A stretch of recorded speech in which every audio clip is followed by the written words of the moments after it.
c'est pas tout le monde qui s'adonne à ces pratiques-là, qui fait partie de, entre guillemets, la communauté. Il y a des gens qui font ça dans leur chambre à coucher, totalement. Avec personne d'autre. Mm-hmm.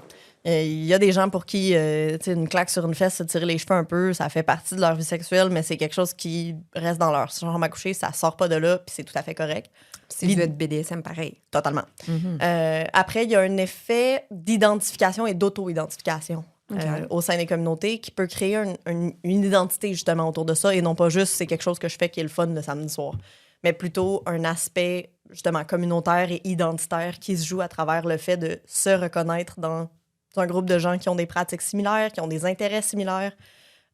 Pensez juste à un hobby que vous pourriez avoir, puis là, tout d'un coup, vous découvrez un groupe de gens avec qui partager ce hobby-là. Ben, il y a un effet identitaire là-dedans où c'est plus juste, ben, j'aime faire de la pêche de temps en temps, mais je suis un pêcheur, je suis associé à telle organisation, et nanana. Donc, c'est un peu cet effet-là qui se crée avec la communauté BDSM.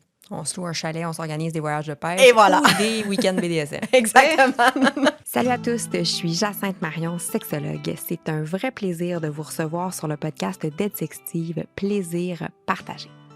En solo ou avec mes invités, j'aborde la sexologie de manière accessible et sous tous ses angles. Je vous le dis, la sexo, ça va bien au-delà des draps. À travers les expériences et les connaissances de mes invités et vos questions, j'espère briser le tabou, déconstruire les mythes et vous guider vers votre propre épanouissement.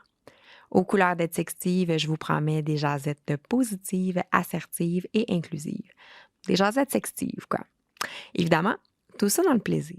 J'avais donc bien hâte de vous partager cet épisode que nous avons enregistré en mars.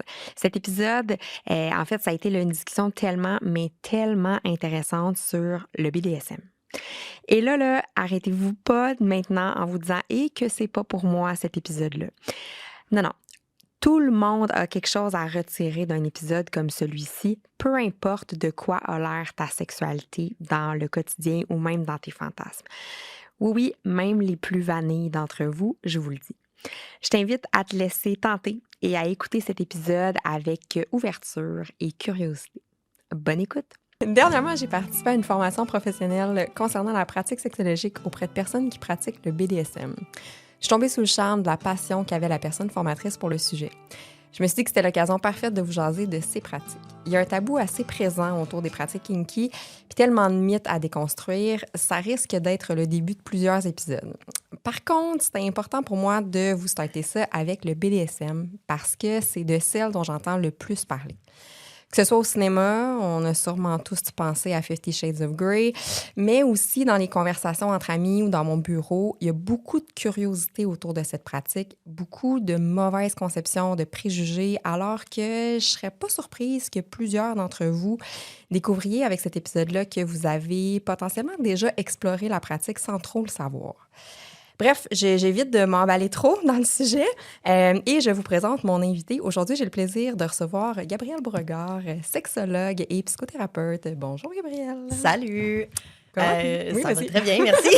J'anticipe. Grosso modo, oui, effectivement, sexologue, psychothérapeute. J'ai ma propre clinique sur Saint-Denis à Montréal, donc tout près du village, qui se spécialise justement dans les diversités sexuelles de genre, des érotismes, des configurations relationnelles, neurodiversité, j'en passe. Donc, essentiellement, là, notre clientèle cible, c'est tout ce qui n'est pas cis hétéro blanc normatif, grosso modo.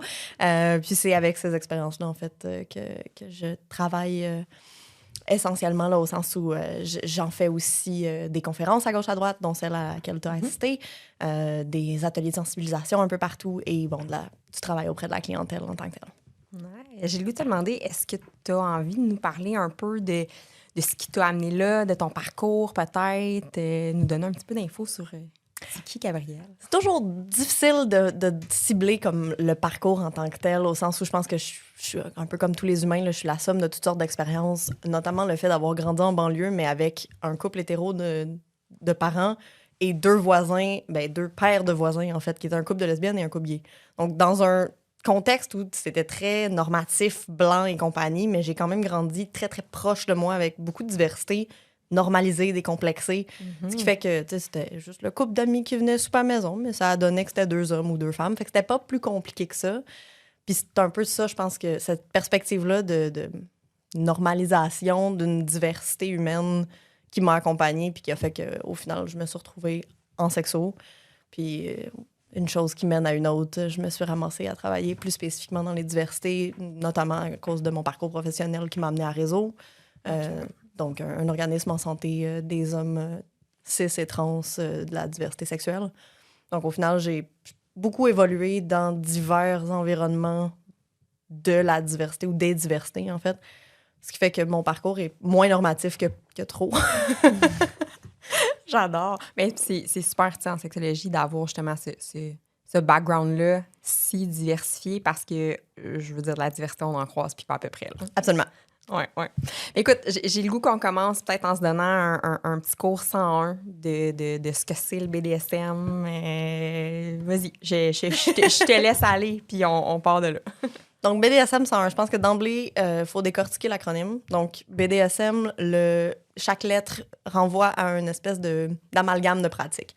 Le B est pour bondage. Donc, il y a beaucoup, vous m'excuserez d'avance, il y a beaucoup de la terminologie qui est en anglais parce que ça vient de milieux anglophones puis qu'on est un peu pogné avec ces terminologies-là. Il y a quelques traductions approximatives qui existent, mais même à Montréal, le milieu est très franglish. Donc, le B qui est pour bondage, qui est toutes les pratiques de restriction, que ce soit avec les fameuses menottes en minou cheapettes de sex shop ou de la corde puis des suspensions super élaborées.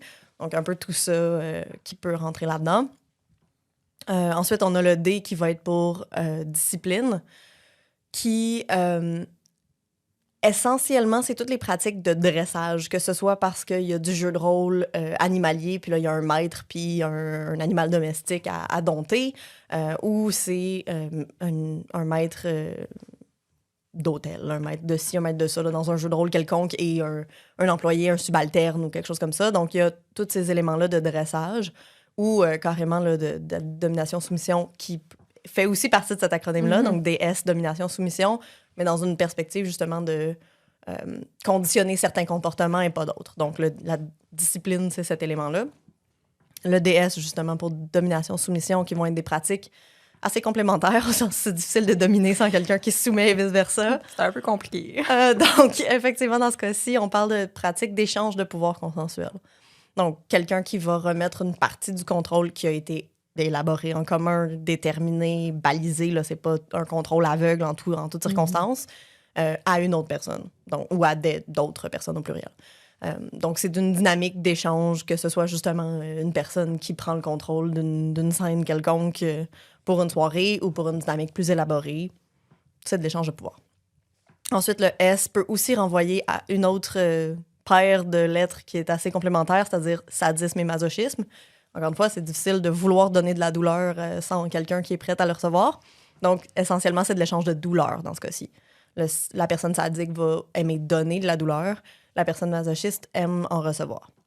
Ce qu'il faut savoir, c'est que cet acronyme-là est un peu l'élaboration plus de viande autour de l'os du SM qu'on voyait souvent dans les recherches, dans, pensez juste à Rihanna, là. Donc, c'est un acronyme qu'on entend. Mais c'est aussi un acronyme qui vient du milieu médical. Le sadisme et le masochisme étaient des pathologies mentales, en fait. Et c'est encore considéré comme des pathologies mentales. La seule nuance, c'est qu'aujourd'hui, ce qui est considéré comme pathologique, c'est si c'est fait sans consentement ou qu'il y a une détresse associée. Donc, quelqu'un de sadique qui veut outrepasser volontairement le consentement de quelqu'un, là, on tombe dans du pathologique. Mais quelqu'un de sadique qui a envie de tapocher sur quelqu'un qui est consentant de recevoir des tapoches, on est correct. Donc, alors qu'il n'y a pas si longtemps que ça, c'était une pathologie, peu importe. Là. Oui, absolument. Et donc, cet acronyme-là prend racine dans cette terminologie pathologisante-là. Elle a été un peu élaborée davantage, mais bref, c'est une terminologie qui est imparfaite, justement parce qu'elle a des racines dans cette pathologie-là et elle renvoie pas à tout. On a quelques grandes familles de pratiques qui sont représentées dans cet acronyme-là, mais au final, il y a une panoplie d'éléments qui ne fitent pas tout à fait ni dans un ni dans l'autre. Si on pense, par exemple, à un jeu de sensations avec des plumes, des textures et compagnie, c'est pas vraiment de l'échange de douleur, c'est peut-être de l'échange de pouvoir, c'est définitivement pas de la discipline, donc... Ou peut-être, je sais pas, j'en sais rien, ça dépend de la dynamique de chaque personne, j'imagine. On n'est pas dans la chambre à coucher, on est pas... Donc, ça renvoie pas à tout. Ça fait un bon topo, mais ça ne permet pas de renvoyer à toutes les nuances de ces différentes pratiques-là. Sans faire de mauvaises références à notre trilogie. Ah oui. C'est sûr qu'on va en reparler ici. C'est clair. Là. On peut comme pas passer à côté. Là. Mais c'est ça, avec cette idée-là, justement, qu'il n'y a pas si longtemps que ça, c'était très pathologisé. C'est pas surprenant qu'il y ait autant de stéréotypes associés à ça, puis autant de tabous, puis de jugements. Tout à fait. C'est ça, on peut pas passer à côté. Oui, puis malheureusement, ça fait un peu partie de ce qui rend cette exploration-là particulièrement difficile pour beaucoup de gens. C'est de se retrouver dans des communautés qui sont difficiles à identifier des fois, justement à cause de ce tabou-là. Il y a eu pendant longtemps une espèce d'effet de underground, là, de se cacher et compagnie. C'est encore le cas, pas partout et à géométrie un peu variable. Il y a des places, des donjons qui sont plus ouvertement affichés, d'autres qui sont plus cachés, puis il faut connaître quelqu'un qui connaît quelqu'un. Là. Mais ça reste que dépendant où est-ce qu'on est, puis quel type de lien on a avec cette communauté-là, pardon. C'est pas toujours facile de s'initier de façon sécuritaire sans se retrouver dans des forums un peu louches sur Internet, puis de potentiellement se retrouver dans les griffes de quelqu'un qui est peut-être pas particulièrement bien intentionné. Donc, il faut quand même faire attention avec ces pratiques-là. Je veux pas catastrophiser non plus, au sens où c'est des pratiques qui ont le potentiel d'être super sécuritaires, puis super sécuritaires, dans la mesure où on joue avec du risque. Mais donc, de ne pas être plus risqué qu'autre... Pas risqué outre mesure. Les risques qui peuvent être calculés. Là. Exact. Oui. Mais ça reste que faut pas faire ça avec n'importe qui, n'importe comment, n'importe quand. Il y a un contexte à prendre en considération. Puis de l'échange de pouvoir, ça demande quand même de la confiance. Ça se fait pas n'importe comment. Non, c'est ça. Puis on pourra définitivement en reparler, mais tu parles beaucoup de communauté. Ça me donne vraiment l'impression qu'il y a quand même quelque chose de organisé ou semi-organisé, en tout cas, autour du BDSM. J'ai comme un peu le goût de savoir, ça vient de où, ces communautés-là? Comment c'est parti? Alors, d'emblée, c'est pas tout le monde qui s'adonne à ces pratiques-là, qui fait partie de, entre guillemets, la communauté. Il y a des gens qui font ça dans leur chambre à coucher, totalement. Avec personne d'autre. Mm-hmm. Il y a des gens pour qui une claque sur une fesse, se tirer les cheveux un peu, ça fait partie de leur vie sexuelle, mais c'est quelque chose qui reste dans leur chambre à coucher, ça sort pas de là, puis c'est tout à fait correct. C'est du BDSM pareil. Totalement. Après, il y a un effet d'identification et d'auto-identification. Au sein des communautés, qui peut créer une identité justement autour de ça, et non pas juste c'est quelque chose que je fais qui est le fun le samedi soir, mais plutôt un aspect justement communautaire et identitaire qui se joue à travers le fait de se reconnaître dans un groupe de gens qui ont des pratiques similaires, qui ont des intérêts similaires. Pensez juste à un hobby que vous pourriez avoir, puis là, tout d'un coup, vous découvrez un groupe de gens avec qui partager ce hobby-là. Ben, il y a un effet identitaire là-dedans où c'est plus juste, j'aime faire de la pêche de temps en temps, mais je suis un pêcheur, je suis associé à telle organisation, et nanana. Donc, c'est un peu cet effet-là qui se crée avec la communauté BDSM. On se loue un chalet, on s'organise des voyages de pêche. Et voilà. Ou des week-ends BDSM. Exactement. Mais ceci dit, cet effet communautaire-là, c'est pas archi structuré, mais en même temps, oui. C'est-à-dire que historiquement, la communauté BDSM, comme on la connaît aujourd'hui, elle a été structurée autour des hommes qui revenaient de la Deuxième Guerre mondiale puis qui avaient découvert une sexualité peut-être un petit peu plus agressive, plus masculine aussi, parce que c'était essentiellement des hommes avec des hommes. Et donc, c'est vraiment une espèce de hiérarchisation militaire qui a été à la source de tout ça. Après, on n'est plus là dans les communautés, mais ça reste que ça fait partie un peu de l'essence de tout ça. Et ça a donné naissance à des structures hiérarchiques qui peuvent encore être présentes dans certains cercles. Des structures plus protocolaires où il y a clairement un ou une dominante, clairement un ou une soumis qui se comporte de telle et telle manière, et on s'attend de tous les soumis de se comporter de telle façon dans des soirées, à l'endroit de tous les dominants, même ceux qui ne sont pas leurs dominants. Donc, il y a quelque chose où ces protocoles-là sont encore en place dans certains environnements, dans certains sous-groupes, pas partout. Okay. Mais ça fait partie de ce qui a créé un peu la genèse là, du milieu BDSM comme on le connaît aujourd'hui. Ce qui fait aussi que ça peut être une force d'avoir accès à une communauté parce que ça donne accès aussi à un whisper network de « Hey, je joue pas avec telle personne, elle ou elle a fait telle affaire » ou « Fais attention à telle chose dans le contexte de telle pratique. » à répétition, il arrive telle affaire, puis on n'a pas encore trouvé comment l'éviter. Donc, il y a comme autant se protéger d'autres joueurs que de se protéger de risques que d'autres joueurs ont pu connaître dans des pratiques, puis donc passer une espèce de savoir communautaire par tradition orale quasiment. Là. Oui, c'est exactement ça que je pensais. C'est intéressant, ça. Oui, fait qu'il y a un effet structurant, mais sans nécessairement dire que ça prend une punch card de membership et compagnie. Quoique certains donjons fonctionnent comme ça. Oui, c'est ce que j'allais dire. Il me semble que... Mais c'est pas toujours le cas. Oui, fait que tu parles de donjons, fait qu'il y a des trucs qui s'organisent vraiment dans des établissements, tu sais, où il y a un frais d'entrée, des choses comme ça. Ouais. Alors qu'il y a d'autres trucs que c'est, comme tu dis, plus underground, puis il y a des gens qui font ça juste chez eux le week-end, tu sais. Tout à fait. Puis même les établissements, il y en a qui sont plus affichés, il y en a d'autres que c'est dans un logement reconverti, puis il faut être un peu initié pour savoir que ça se fait. Il y a toutes sortes de façons de construire cette communauté-là. Ce qui se passe à Montréal à l'heure actuelle, ce qui se passe à Berlin, ce qui se passe à Toronto, ce qui se passe au Saguenay, on n'est pas à la même place. Là. Non, ça dépend vraiment beaucoup là, de toutes sortes de facteurs, dont la grosseur de la communauté. Si on regarde ce qui se passe à San Francisco ou à Los Angeles, la communauté est gigantesque versus ce qui se passe à Montréal où la communauté, c'est 300-400 personnes gros max, là, puis...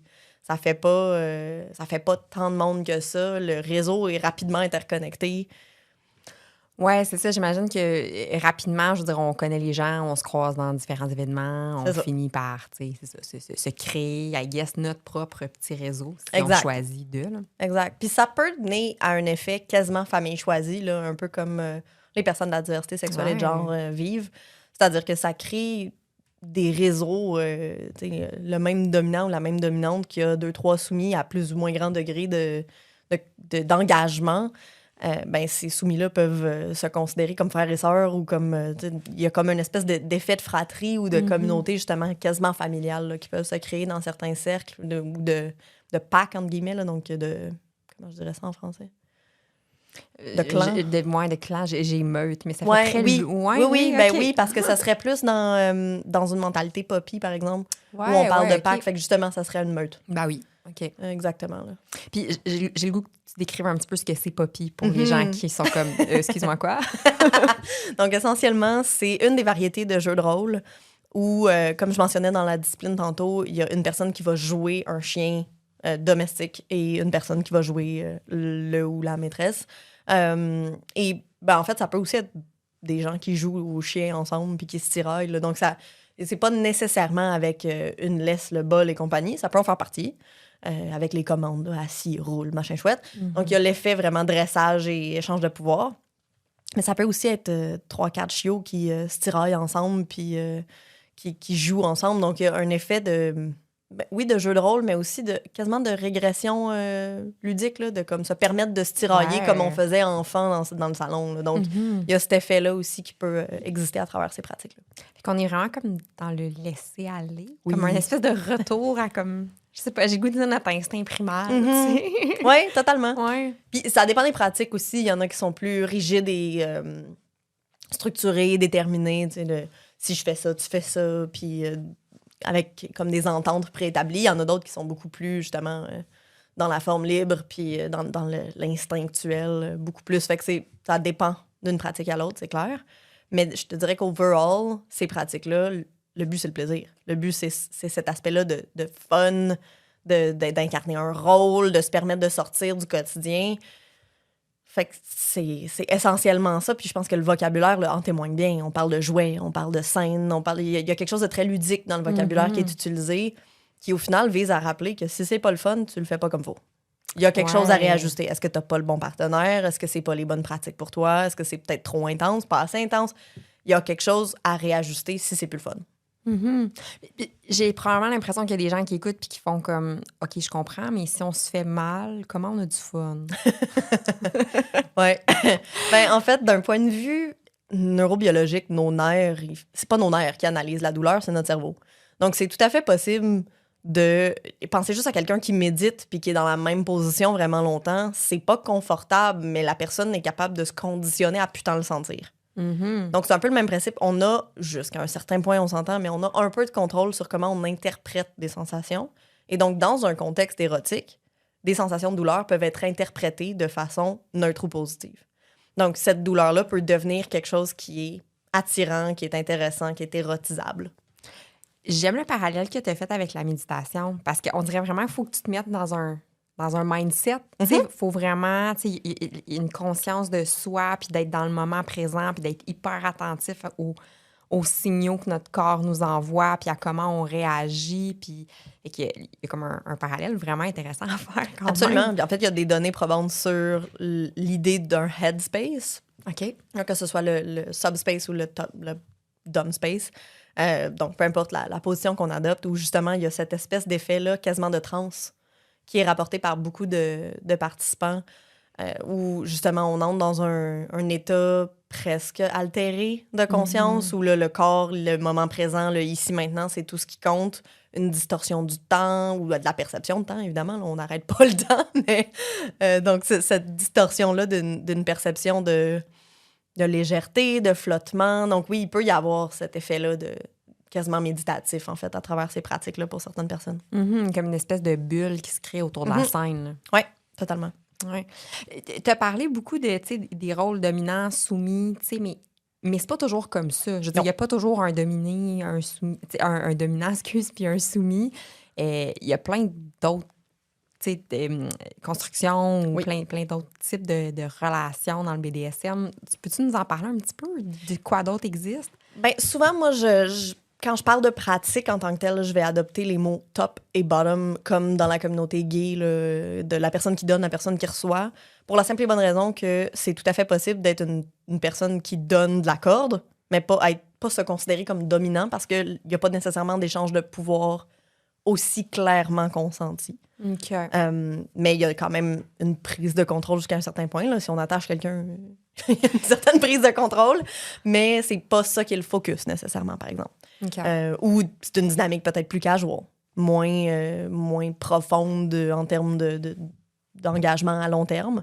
Donc, dans ce cas-ci, ben, c'est tout à fait possible que l'échange de pouvoir soit plus superficiel, auquel cas rope top and rope bottom, c'est tout à fait des titres qui existent au sein de la communauté. Il y a des gens qui apprécient des pratiques sans nécessairement apprécier l'échange de pouvoir qui va avec. Et donc, c'est pas de dire qu'il y en a pas, mais que c'est pas ça le focus que ces personnes-là vont chercher. Et c'est pas à travers ça qu'ils veulent nécessairement retirer leur érotisation. Là. Donc, la pratique comme telle est appréciée, mais pas nécessairement la prise de contrôle. Et donc, c'est pas de dire qu'elle est pas là, faut quand même en parler, faut quand même baliser jusqu'à quel point cette prise de contrôle-là est faite, puis comment. Mais c'est pas ça l'essentiel, c'est pas ça le focus. Fait que ça, c'est tout à fait une des possibilités. Il y a des personnes switch aussi, qui varient entre les deux pôles de l'échange de pouvoir, qui sont à la fois top et bottom en termes de prise de contrôle, dépendant des partenaires, dépendant des moments, dépendant des situations. Il y a des gens qui vont se considérer comme switch, mais avoir un ou une partenaire qui se considère plus un ou plus l'autre et donc s'accorder à ça. Il y en a d'autres qui vont avoir besoin d'alterner au sein d'une même séance de jeu. Il y a toutes sortes de variabilités là-dedans. Oui, c'est ça. Puis un que j'entends aussi, c'est le terme brat aussi. Tu sais, par exemple, des gens qui sont soumis, mais qui s'amusent un peu à tester les limites de la personne dominante. Ou, il y a ce jeu de pouvoir-là aussi qui peut... Tout à fait. Oui, la personne brat, en fait, ça serait quelqu'un qu'on pourrait considérer qui, parfois, top from the bottom. Donc, quelqu'un qui prend le contrôle par en bas. Là. Donc, oui, je vais me soumettre, mais t'as d'affaires à te lever de bonne heure. Donc, il y a cette espèce de jeu-là. On peut considérer une énergie quasiment adolescente, là, de comme « make me ». Ah oui. Tu trouves de position. C'est ça. Fait que ça serait pour les personnes brat. Après ça, on a des joueurs qui vont se considérer comme age player. Donc, qui vont se considérer comme daddy or mommy. Okay. Donc, une figure parentale, on s'entend, c'est une figure parentale jouée. Oui, pas, clairement. On n'est pas dans la pédophilie, là, mais non. c'est des adultes qu'on s'entend qui jouent un rôle parental et un rôle d'enfant, little or middle. Là, donc, ça, c'est déterminé en fonction de l'âge qui est incarné. Là. Middle, ça va être plus comme des ados prépubères ou en tout cas dans ces eaux-là, versus little, ça va être des enfants là, avec des kayaks coloriés puis des couches. Là. Donc, on n'est pas à la même place, mais c'est du jeu. Donc, c'est pas de dire que ces personnes-là ont des intérêts pédophiles, c'est plutôt de dire que peut-être qu'ils ont besoin de cette régression-là puis de se permettre de, justement, d'être un peu carefree puis de se permettre de juste dessiner à terre sans trop se poser de questions pendant un après-midi. Mm-hmm. Puis, mais c'est ça, puis tu parles de jeu, puis de scène, puis de... Donc, est-ce qu'il y a un début puis une fin à ça, ou est-ce que ce qu'on voit dans 50 Shades of Grey, où il y a un contrat, puis que c'est comme 100% du temps un dominant et une soumise?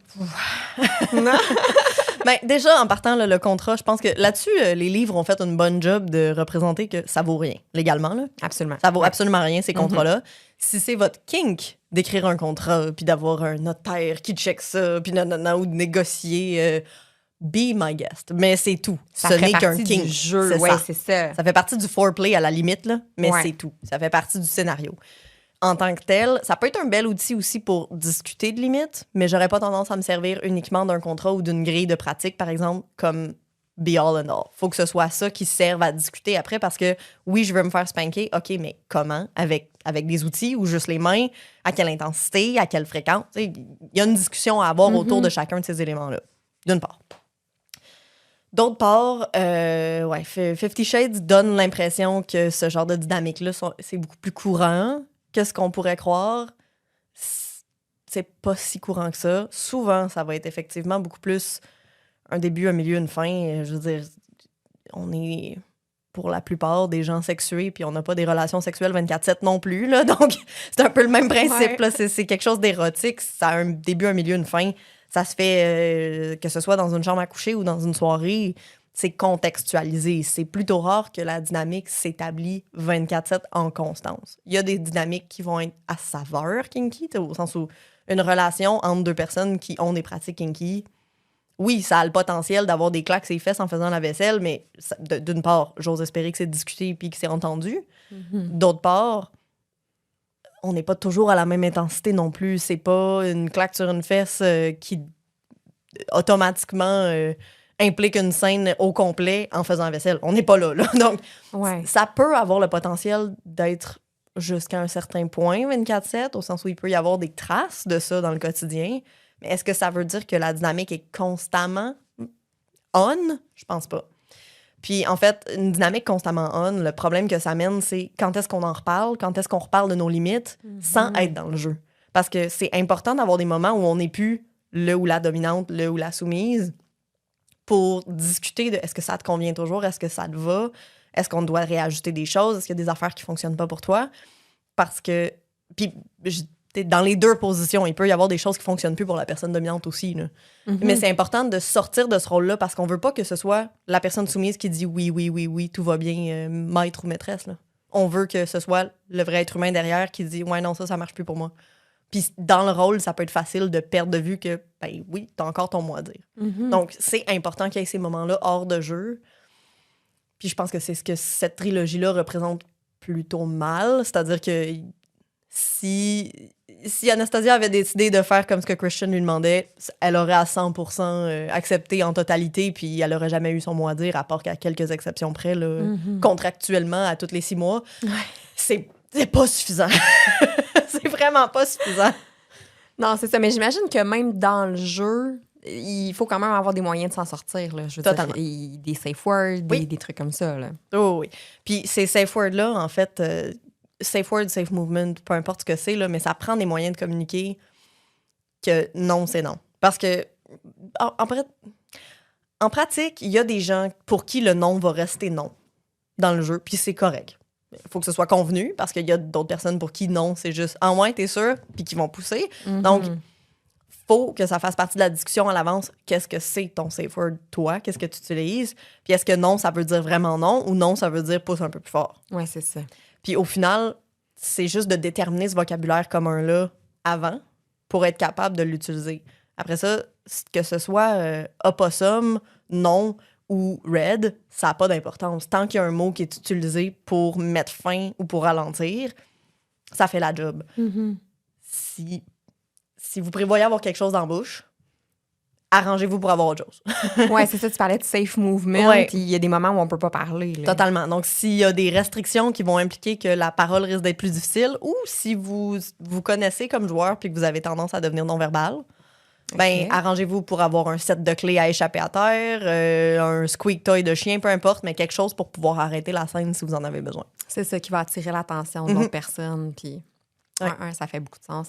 Mais c'est ça, comment on détermine ces choses-là avant? Comment on a ces conversations-là, qu'on discute de nos limites? On parle. Puis, en fait, ça, c'est un des éléments qui ressort beaucoup parce que ce qui est intéressant dans les études qui ont été faites sur le BDSM pendant tellement longtemps, à cause de toute la pathologisation, le BDSM, c'était, s'ils aiment ça, ils doivent être un peu fuckés.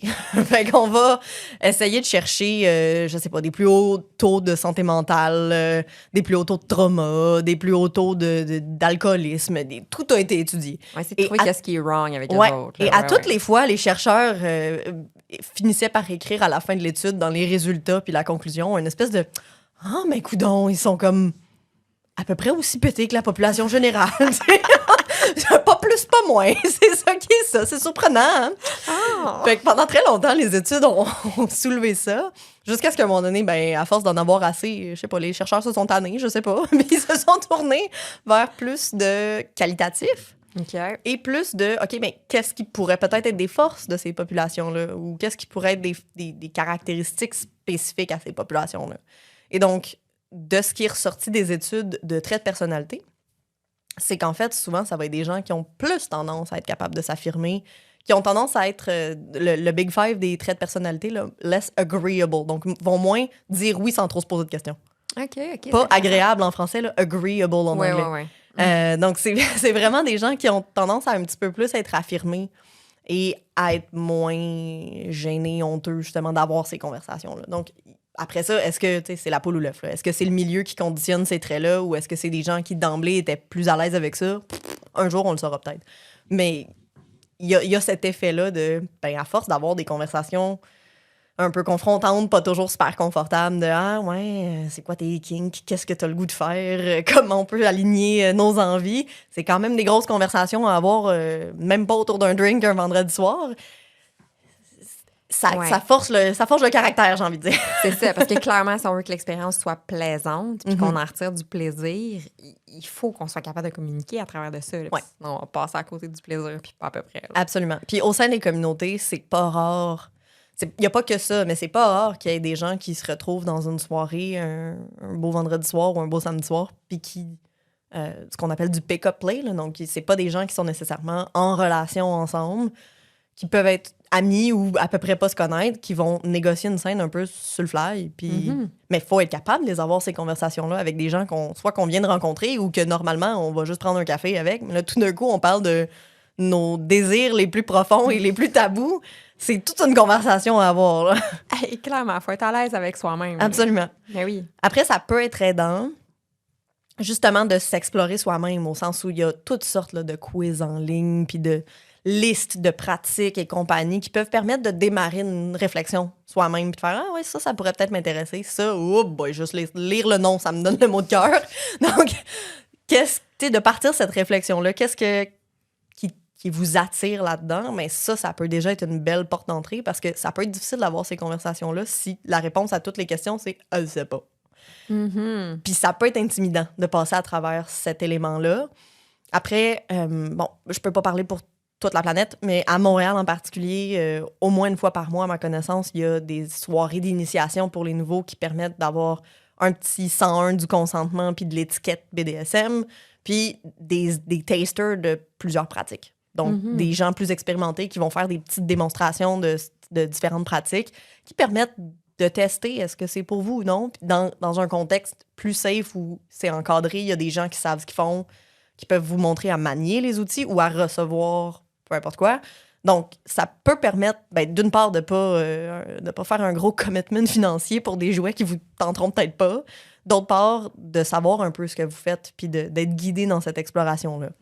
J'aurais tendance à dire, faites attention à l'effet Kid in a Candy Store. Là. Ça peut donner le goût de tout essayer d'un coup puis de brûler, en fait, là, de juste aller trop vite puis dépasser ses propres limites. Fait que faites attention à vous pacer, à prendre votre temps à travers ça pour l'exploration. Mais c'est une belle ressource pour ça. Là. Fait que la communauté a cet effet-là aussi d'éducation puis d'encadrement par et pour, en quelque sorte. Oui, c'est ça, parce que je me dis, dans ce genre de pratique-là, clairement, on se lance pas les yeux fermés et puis on essaye tout le premier soir. Là. Je veux dire, on y va à petits pas, puis on se lance pas dans un donjon la première fois quand on s'est jamais fait claquer une fesse, là, tu sais. Puis, je veux dire, j'en ai entendu parler, j'en ai vu des cas comme ça, de comme « Wouhou! On découvre tout! » Puis souvent... Je m'épanouis! C'est ça, et souvent, ça a un effet un peu couteau à double tranchant, où c'est le fun sur le coup, puis après ça, oh, là, j'ai-tu dépassé mes limites? Y a-tu des affaires que j'aurais peut-être pas faites dans d'autres circonstances? J'aurais peut-être dû prendre mon temps un petit peu plus. Fait que vous êtes mieux... C'est un beau cas de better safe than sorry. Là. Vous êtes mieux de prendre trop votre temps, puis de regarder de loin une pratique qui vous intéresse la première soirée, de regarder les gens jouer, puis juste vous faire à l'idée que peut-être qu'un jour, ça va être vous, puis la soirée suivante, vous ferez la démonstration, ou tu sais, de prendre votre temps, ou de pas tout essayer les démos le même soir, il y en aura d'autres, c'est correct, vous avez le temps. Donc, de pas se garrocher, parce que cet effet-là, justement, ça peut mener à « Ah, ben c'est le fun, j'ai rencontré telle nouvelle personne, je veux tout essayer. » Puis au final, ben est-ce que c'est parce que ça t'intéresse ou c'est parce que tu voulais plaire à cette personne-là ou c'est juste l'effet de nouveauté puis finalement, ça te tente pas pantoute? On est mieux de prendre notre temps que de se garrocher. Mais puis tu sais, ça me fait penser un peu justement à comment on détermine un peu c'est quoi nos limites puis qu'est-ce qu'on fait parce qu'on veut peut-être faire plaisir à l'autre ou parce que, tu sais, peut-être que quelqu'un nous a dit que c'était ça la bonne chose à faire. Peut-être qu'il y a des red flags, là, clairement, en BDSM auxquels il faut faire attention. Oui. Si quelqu'un vous dit que si vous êtes une bonne soumise ou un bon soumis, vous feriez X, Y, Z, partez en courant. C'est pas vrai. c'est pas quelque chose qui devrait être dit. C'est pas quelque chose... Puis je veux dire, si c'est quelque chose qui est dit à la limite dans le cadre du jeu avec une pratique qui a été explicitement essayée avant, que vous savez que vous aimez ça, puis...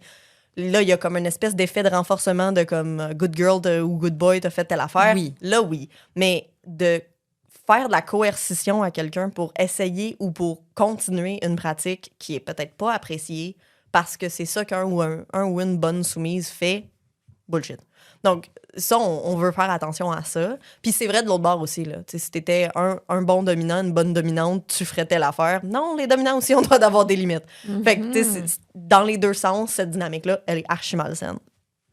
Au-delà de ce red flag-là, je pense qu'il faut faire attention à avoir du fun, justement. Garder ces signaux-là de, oui, il va peut-être avoir de la douleur impliquée si c'est ça votre kink, mais est-ce que vous avez encore du fun? Oui, c'est ça. Est-ce que ta douleur est encore tolérable? Tu es encore bien mentalement? À un moment donné, s'il y a un shift, puis ça va plus, tu te sens plus bien, il faut faire attention. Puis il faut être à l'écoute de soi. J'ai vu des scènes finir en crise de larmes, puis c'était ça qui était souhaité, mais ça a été convenu d'avance entre les personnes. Parce qu'imaginez-vous être la personne qui donne. Et, crise de larmes, bonjour la culpabilité, là, si c'était pas établi que ça allait potentiellement finir comme ça. Pas toujours facile pour les dominants non plus. Non, c'est ça. Fait que faites attention aussi à garder cet état d'esprit-là en tête. Qu'est-ce que vous voulez retirer de ça? Est-ce que vous voulez une catharsis où justement ça va, les barrages vont lâcher, vous allez finir en crise de larmes, puis ça vous fait du bien? Est-ce que vous voulez quelque chose de plus paisible puis qui viendra peut-être pas chercher aussi creux dans les émotions? Qu'est-ce que vous recherchez là-dedans? Puis assurez-vous que ce que vous recherchez fit avec vos partenaires. Parce que c'est pas vrai que tout le monde fit avec tout le monde dans des pratiques BDSM. Non, c'est ça. Puis clairement, je veux dire, ça doit être affecté par un paquet de trucs aussi. Là, la journée qu'on a eue, comme tu dis, le partenaire avec qui on est, le setting dans lequel on est, on ferait peut-être pas les mêmes choses dans un donjon qu'on ferait chez nous. Tout à fait. Bon, je veux dire, faut prendre en considération un paquet de trucs. Là. Ouais. Il y a quelque chose duquel on n'a pas parlé. Depuis tantôt, on parle de plein de jeux, de plein de scènes, de plein de pratiques.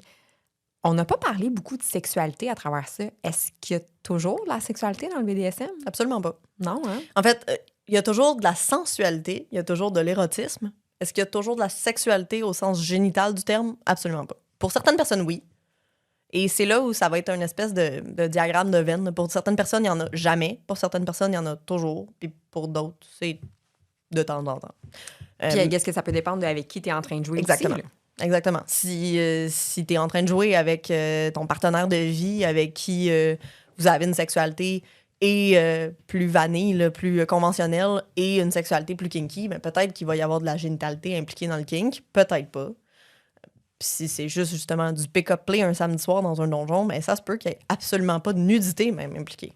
Donc, ça peut être assez variable là, en termes de ce qui est possible. Puis effectivement, la sexualité génitale est vraiment pas toujours impliquée dans le processus kinky. Oui, c'est vraiment intéressant ça, de dire que c'est ça, on peut jouer, puis on peut peut-être... Pour des gens qui, par exemple, veulent explorer le BDSM, mais qui sont peut-être avec un ou une partenaire de vie qui... plus ou moins, ça peut peut-être ouvrir la porte à certaines personnes d'aller explorer, mais sans sexualité peut-être. Ça peut peut-être aider à naviguer certaines limites. Bon, tu sais, je dis ça comme ça, mais... Parce que, justement... Vas-y, je te laisse. Ben, après, je présumerais pas que nécessairement dans une relation monogame, s'il n'y a pas d'organes génitaux impliqués, les partenaires sont à l'aise à ce qu'il y ait de l'intimité avec autrui. Non. Ceci étant dit, effectivement, ça peut être plus facilitant, tu sais, de garder une sexualité génitale monogame, mais d'avoir exclusive, en fait, là. Puis d'avoir la possibilité d'un érotisme kinky en dehors.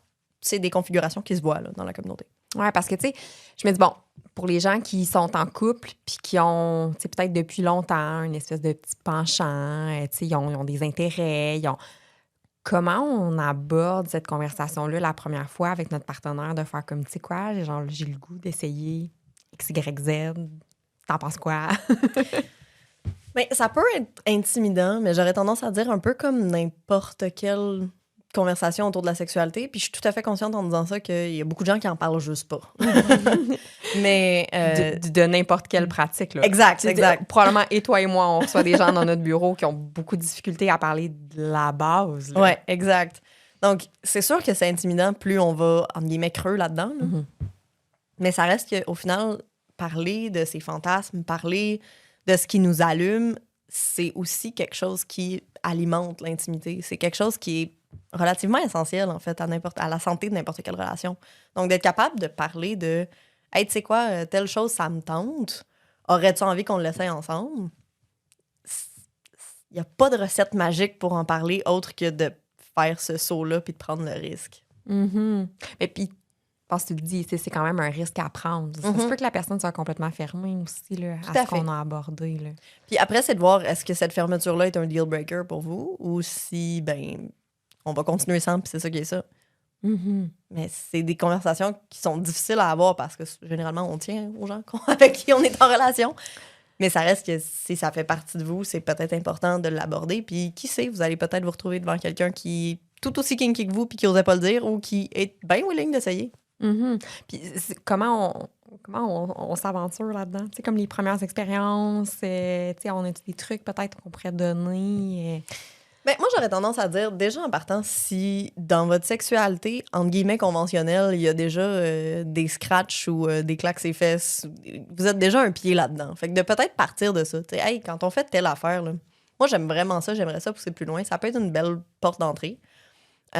Après, je pense que c'est important aussi de parler de ces choses-là parce que si c'est quelque chose que vous avez fait sans trop en parler, il y a peut-être un de vous deux qui n'est pas confortable avec ça. Fait que c'est super important d'en parler.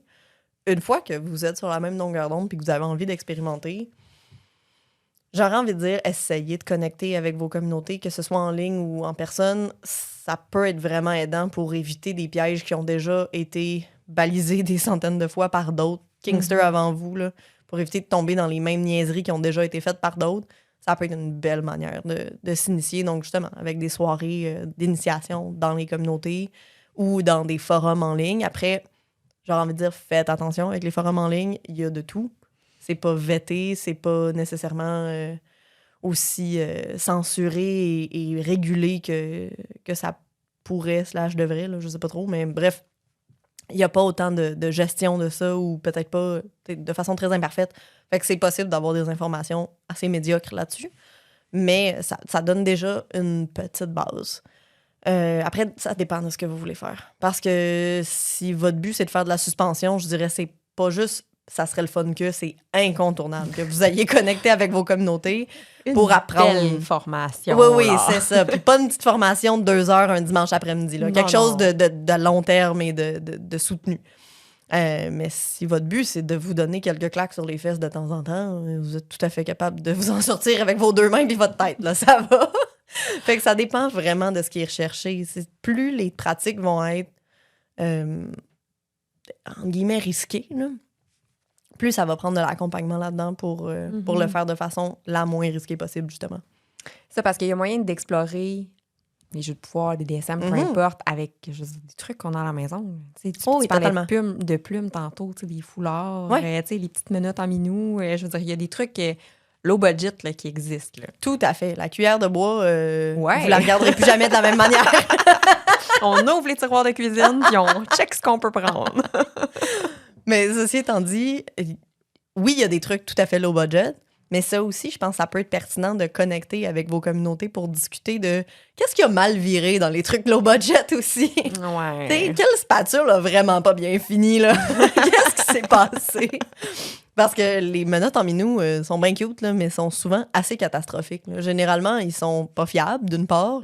D'autre part, ils peuvent être assez douloureuses. Genre, ça a l'air niaiseux parce que c'est vendu dans toutes les sex shops, là, mais c'est pas si niaiseux que ça comme c'est pas fait comme pour être jouet. confo, là. C'est non, fait non, pour c'est être ça. chipette. Exact. Fait que, si c'est quelque chose qui vous intéresse, il y a moyen d'aller chercher des trucs qui sont peut-être une petite coche plus safe, une petite coche plus confortable, justement, ou moins risquée dans l'inconfort.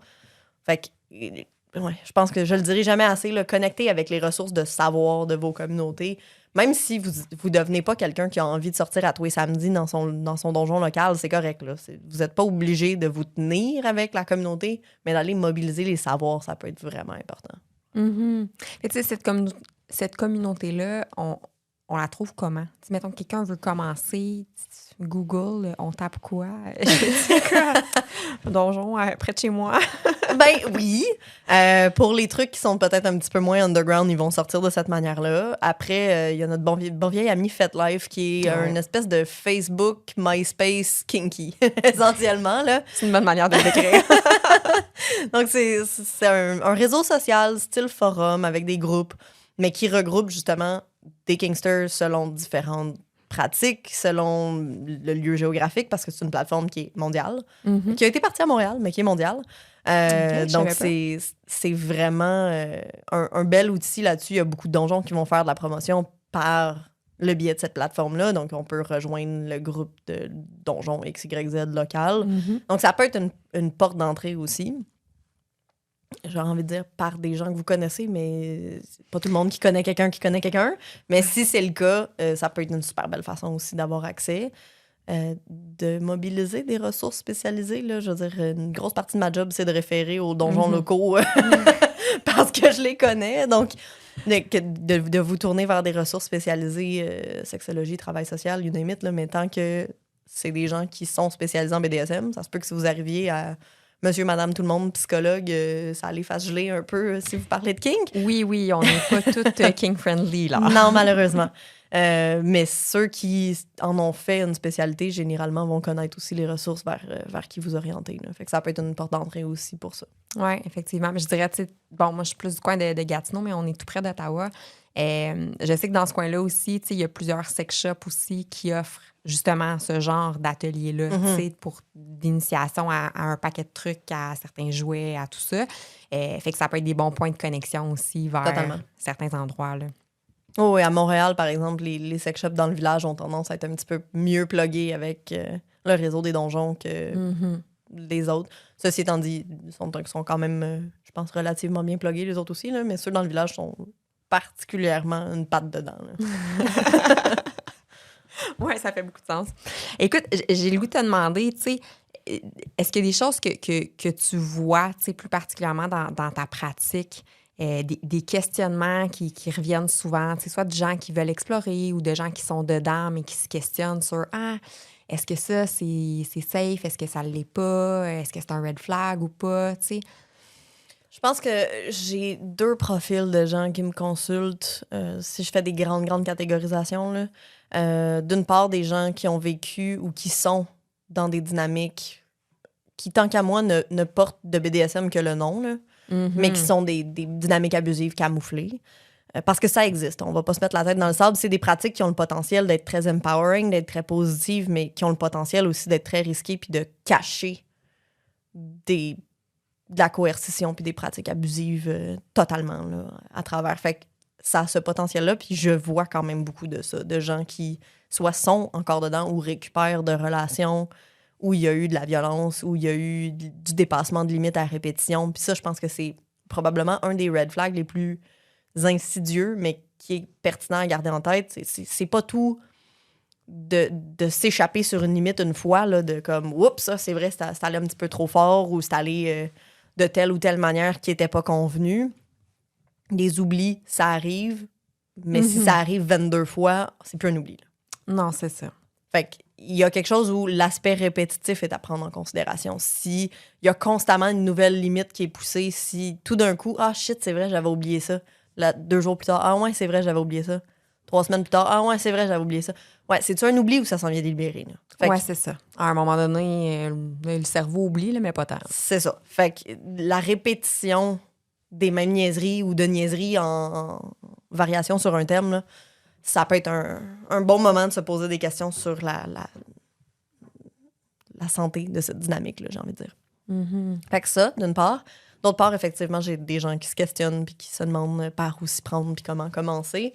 Puis je pense qu'une partie de ce qui est intéressant dans ce travail-là, ce pan-là de mon travail, c'est justement l'accompagnement à réfléchir à qu'est-ce qui est pour toi. Une fois que tu as, justement, kid in a candy store pendant une soirée king, que tu as essayé un paquet d'affaires, OK, qu'est-ce qui te plaît? Qu'est-ce que ça ouvre comme possibilité dans ta tête? Quel fantasme ça fait émerger? Puis qu'est-ce que de ces fantasmes-là, tu as envie d'actualiser? Parce qu'il y a des fantasmes qui vont rester des fantasmes et qui ne deviendront jamais réalité et c'est correct. Si vous avez des fantasmes de sexe avec des monstres, là, ben, j'ai une petite surprise pour vous, ça sera jamais réalité. Vous pouvez faire du cosplay, là, mais c'est pas mal la limite de ce qui est possible. Fait qu'il y a des fantasmes qui sont un peu voués à rester dans l'imaginaire. Il y en a d'autres qui pourraient tout à fait être actualisables, mais que peut-être que pour vous, c'est voué de rester dans l'imaginaire. Et c'est correct. Donc, c'est cette nuance-là, souvent, que j'explore avec la clientèle qui est en mode exploration. OK, qu'est-ce qui est juste entre tes 2 oreilles bien hot, mais que d'imaginer le faire dans la vie, ouf, que ça t'écoeure. Qu'est-ce que c'était bien plaisant même d'imaginer le faire, puis tout d'un coup, dans la réalité, c'est plus le fun. Puis qu'est-ce qui est le fun pareil? Fait qu'il y a tout ça, là, cette espèce de catégorisation, entre guillemets, là, de qu'est-ce qui appartient au domaine de l'imaginaire, qu'est-ce qui appartient à la réalité pour une personne, en gardant en tête que ça peut tout à fait bouger. Là. Quelque chose qui était dans le domaine de l'imaginaire, puis était peut-être même un peu... c'est too much. À la longue, peut devenir quelque chose que t'as vu dans les donjons, t'as vu d'autres gens avoir ces pratiques-là, ça avait pas l'air si pire que ça, t'as essayé une fois, finalement, c'est pas ma tasse de thé, ou oui. Puis ça fait partie du processus de se découvrir là-dedans. Il y a des gens qui vont rester relativement... j'ai envie de dire conservateur, autant que faire se peut dans un univers comme celui-là. Puis d'autres qui vont explorer un peu de tout. Puis il n'y a pas une bonne ou une mauvaise façon d'explorer ces pratiques-là. Ils sont vraiment pas toutes pour tout le monde. Fait que si vous avez déjà une bonne idée en partant de ça, je veux jamais faire ça, mais c'est correct de jamais le faire. Il n'y a personne qui vous oblige à tout essayer. Non, c'est ça. Il n'y a pas une checklist à laquelle on est obligé de passer à travers. Vraiment pas. Puis souvent, il y a cette espèce d'effet-là, quasiment compétitif, là, de comme combien de partenaires t'as eu, quelle pratique t'as faite, à quelle intensité, t'as-tu été suspendu par les orteils avec des crochets? Je veux dire, on n'a pas besoin de se rendre là pour que ce soit plaisant. Puis pour certaines personnes, ils ont besoin de ça, puis c'est correct. Il y en a qui vont être des plots d'épingle avec plein d'aiguilles dans la peau, puis ça fait partie de ce qui les font triper. Puis on s'entend, si vous vous rendez là, il y a des pratiques de sécurité à mettre en place. Clairement. En long, en large et en travers, puis mobiliser vos communautés, encore une fois, pour savoir le faire adéquatement. Mais c'est pas pour tout le monde. Puis même dans le staff des donjons, il y a des gens qui vont s'entendre que telle salle, il y a de potentiel d'avoir telle ou telle pratique, puis il y a certaines personnes sur le staff qui voudront même pas aller superviser dans cette salle-là parce que ça les écœure. Là. Je veux dire, ça fait partie de la variété, puis c'est pas de dire que ces pratiques-là sont pas correctes juste parce que ça écœure quelqu'un, mais c'est pas... Je veux dire, c'est pas tout le monde qui est à l'aise avec les trucs à consonance plus médicale, par exemple.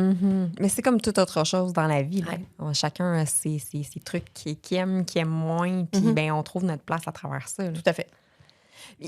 Il y a quelque chose qui me revient souvent, tu sais, quand on parle de limites, puis tout ça, j'ai l'impression que la personne soumise, en fait, là, dans un contexte où il y a un dominant soumis, mais a quand même vraiment beaucoup de pouvoir dans cette dynamique-là, d'être vraiment celle qui peut poser, en fait, beaucoup, tu sais, ses limites, puis, tu sais, fait qu'il y a quand même s'il y a une dynamique de pouvoir en tant que tel à travers le jeu, à l'extérieur du jeu, chacune des partenaires a un pouvoir qui est relativement équitable. Tout à fait. Puis c'est ça, en fait, qui fait que ces dynamiques-là peuvent rester saines. C'est-à-dire que le pouvoir qui est échangé, il est échangé de manière circonscrite, de manière balisée. C'est pas un blank check de faire n'importe quoi, n'importe quand. Là.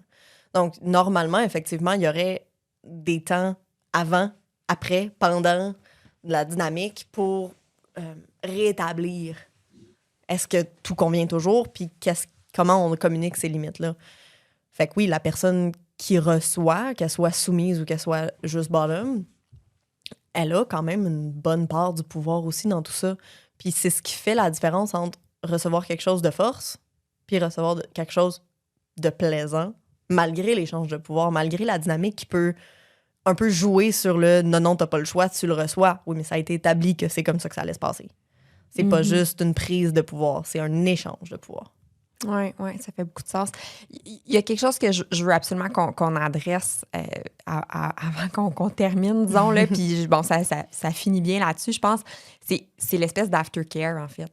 Il se passe quoi après une scène où on s'est fait taper dessus, tu sais, on a eu de la douleur, on a peut-être, tu sais, il se passe quoi après?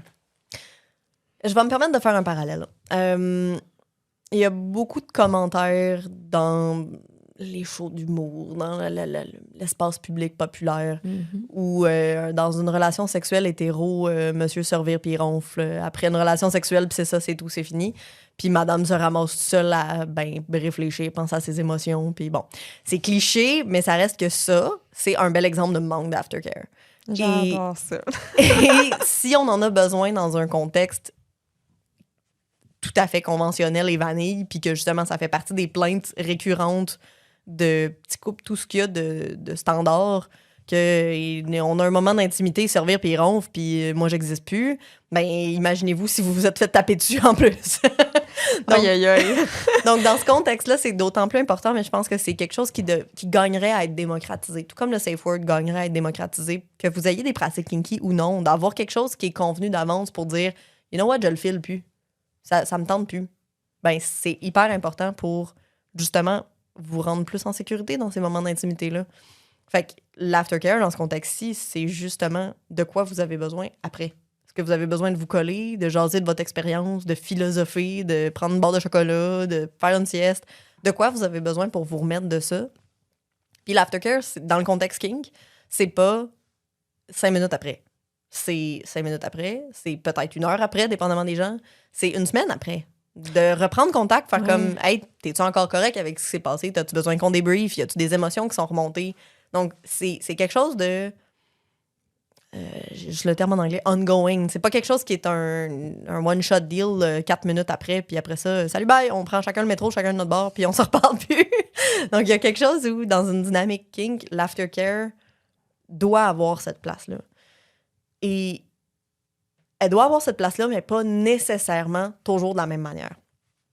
C'est-à-dire que c'est tout à fait possible d'avoir, justement, un pick-up play qui est relativement casual. On s'est rencontrés au donjon, on se trouvait cute, on a eu du fun. Mais ce qui a été convenu d'avance, c'est qu'on n'échangerait pas nos numéros de téléphone. C'est pas ça qu'on veut. Fait qu'on s'est débrouillé pour... oui, moi, j'ai tel ami que je connais qui est aussi kinky, avec qui je vais pouvoir débriefer la semaine prochaine. Puis toi, t'as ton partenaire ou ta partenaire avec qui tu peux débriefer. Ben OK, le besoin est répondu. Ça n'a pas besoin d'être nécessairement ensemble. De la même manière que... Si on jouait ensemble puis que ton besoin, c'est de débriefer pendant 3 heures de ce qui s'est passé puis de ce à quoi ça t'a fait penser puis ton état de transe méditatif puis que moi, j'ai juste besoin d'une sieste, ben soit il va falloir qu'on fasse ça back-à-back parce que c'est impossible de faire les deux en même temps, soit il va falloir qu'on se trouve quelqu'un d'autre avec qui faire ça. Puis c'est vrai aussi pour, tu sais, juste cuddler puis se sentir cosy, en sécurité, faire des câlins, tout ce qu'il y a de plus platonique. Mais pour quand même pas mal de monde, se faire taper dessus, c'est un niveau d'intimité qui est confortable avec quelqu'un qui est quasi étranger, mais se coller sur un divan, ça l'est moins, bizarrement. Ouais. Et donc, ben peut-être que ces cuddles-là, je vais m'arranger pour avoir quelqu'un que je connais plus pour les avoir après, mais je sais que j'en ai besoin. Donc, il y a toute cette espèce de puzzle-là de qui va faire quoi, qui est important à réfléchir avant, parce que si ça n'a pas été convenu, puis là, vous avez une super belle scène, c'est le fun, mais le donjon ferme à 3h, il est rendu 2h45, t'es encore attaché. Puis, ben, il reste 4 minutes, fling-flang, c'est fini, puis OK, bye! Ouais, ça finit un peu en queue de poisson, puis ça peut Ouais. rendre une expérience qui, autrement, était vraiment plaisante, super poche. Fait que c'est vraiment important de prendre le temps d'établir, à travers toute cette discussion-là, de qu'est-ce que tu désires, c'est quoi tes limites, comment on le communique, ben qu'est-ce que tu veux après, de quoi tu as besoin, puis est-ce qu'on est les bonnes personnes pour remplir ça ou on va mobiliser d'autres gens autour de notre scène? Tu sais, j'ai le goût de dire que probablement, tu sais, des gens qui veulent explorer ça à la maison, disons, là, pour les premières fois, puis que, tu sais, l'aspect de communauté, peut-être, pour moi, là, il commence à être important dans le sens où, ben, mettons que tu explores uniquement avec ta partenaire, puis qu'il y a personne dans ton entourage, personne d'autre qui est au courant, puis qu'à un moment donné, mais tu sais, t'arrives pas à avoir ce débrief-là avec ton partenaire. Tu sais, il y a quelque chose qui connecte pas. Tu as besoin d'un aftercare différent que cette personne-là n'arrive pas à t'offrir.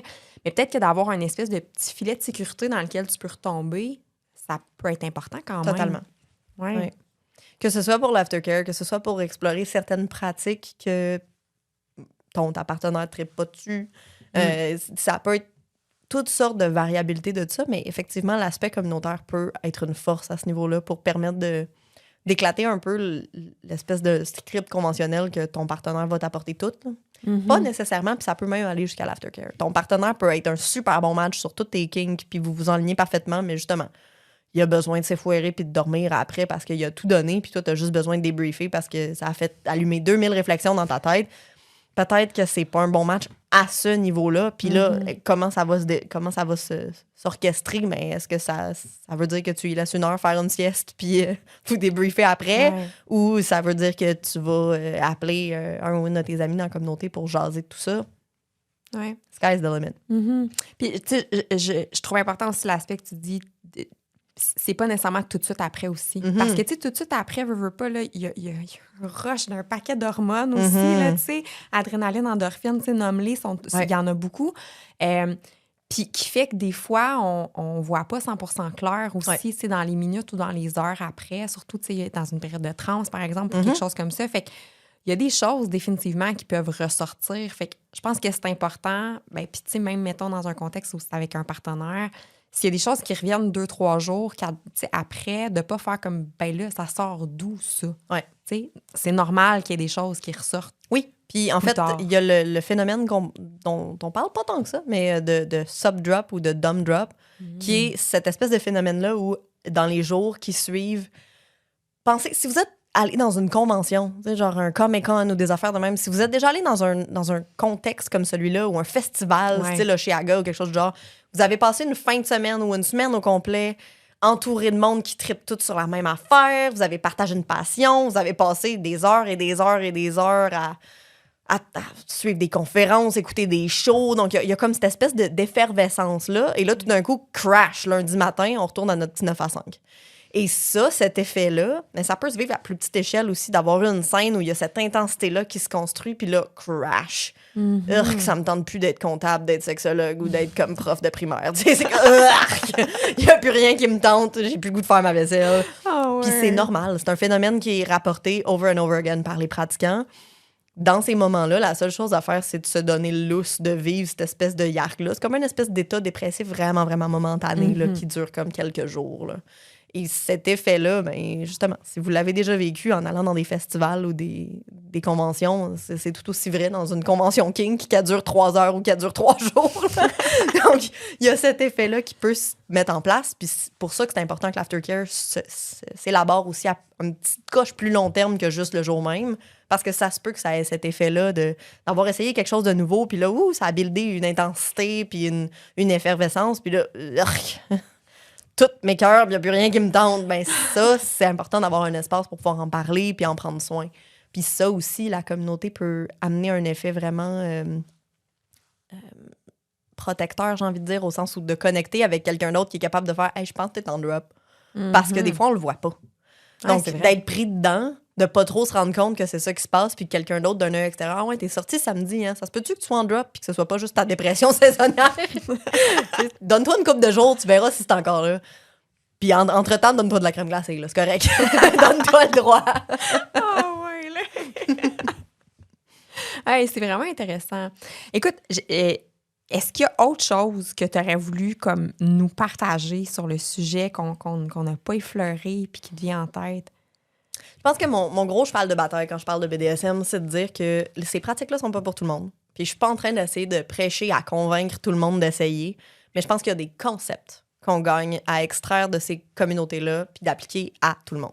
Le concept de Safe Word, le concept d'Aftercare, l'idée que ces discussions-là, ça devrait pas être tabou puis qu'on gagne à se parler plus ouvertement de nos désirs, de nos limites, d'avoir des moyens de mettre des choses en place pour se sentir en sécurité dans notre intimité. Ça devrait pas être un environnement où on se sent en danger. Si vous vous sentez en danger, ne serait-ce qu'un petit peu avec vos partenaires, ben il y a quelque chose à ajuster puis c'est super important d'avoir ces conversations-là. Je pense que ça, c'est une des grosses forces du milieu kink que d'être capable de normaliser ces éléments-là. Puis je pense que ça gagne à être démocratisé beaucoup. Fait que c'est pas de dire que tout le monde devrait s'acheter des menottes, puis de la corde, puis du cuir, puis tout le monde devrait s'adonner à ça. Absolument pas. C'est définitivement pas pour tout le monde. Il y a des gens pour qui ça sera jamais dans leur érotisme, et c'est correct. Mais les a priori culturels, j'ai envie de dire, seraient peut-être gagnants à se répandre un petit peu plus pour faire de notre monde un vrai consentement enthousiaste, éclairé, sécuritaire et non pas juste il n'y a pas de non, fait que I guess que oui. Qui, au final, se retrouve beaucoup dans la sexualité en général et non pas juste dans le milieu kink. Oui. Ce que j'adore appeler l'espèce d'éthique sexuelle. Exact. Puis j'adore que tu finis là-dessus parce que j'ai fait une story avant de m'en venir ici, comme quoi je m'en venais enregistrer un épisode sur le BDSM, puis j'ai une amie qui a répondu à ma story en me disant « Ça m'intrigue tellement, ce monde-là. » Puis j'ai participé souvent à des ateliers d'information, des choses comme ça. Je me suis informée beaucoup là-dessus, mais tu sais, j'ai jamais osé le pratiquer dans ma vie. Mais qu'elle s'est rendue compte que, en fait, tout ce qu'elle retirait de ces ateliers-là, justement, au niveau consentement, discussion au niveau des limites, etc., comment, tu sais, nommer ce qu'on aime, ce qu'on n'aime pas, faire valoir. Bref, elle l'applique dans comme plein d'autres choses. Tu sais, c'est une personne elle l'applique au travail, tu sais, dans ses autres projets, elle l'applique dans ses amitiés, dans ses autres relations. Puis, fait qu'elle ressort beaucoup de cette communauté-là, puis ça rejoint tellement ce que tu viens de dire. Il y a beaucoup à gagner. Tu sais, quand c'est bien fait, ça peut être extrêmement riche et extrêmement sain comme modèle relationnel. Tout à fait. C'est niaiseux juste de partir en voyage avec des amis ou d'aller en road trip familial puis de faire comme, OK, une couple de jours après, de comment on va prendre soin de nous si jamais, justement, notre 9 à 5 qui nous écœure un peu, là. Ben, c'est une notion BDSM, là, d'aftercare, mais c'est appliqué à petits voyages entre chums de filles ou entre familles. Puis c'est ces concepts-là, je pense qu'on gagne à extraire puis à normaliser. Absolument. Quel beau mot de la fin. Hey, merci pour ta présence, ta participation. C'était vraiment apprécié. Merci beaucoup de l'invitation, ça a été un plaisir. Salut! Merci d'avoir partagé ce moment avec moi. Évidemment, je vous invite à vous abonner au podcast et à la chaîne YouTube et à nous suivre sur Facebook et Instagram @EdSextive. Vous pouvez aussi trouver toute l'info sur EdSextive et ses services au www.edsextive.com. J'ai hâte de vous retrouver pour un prochain épisode. Au plaisir!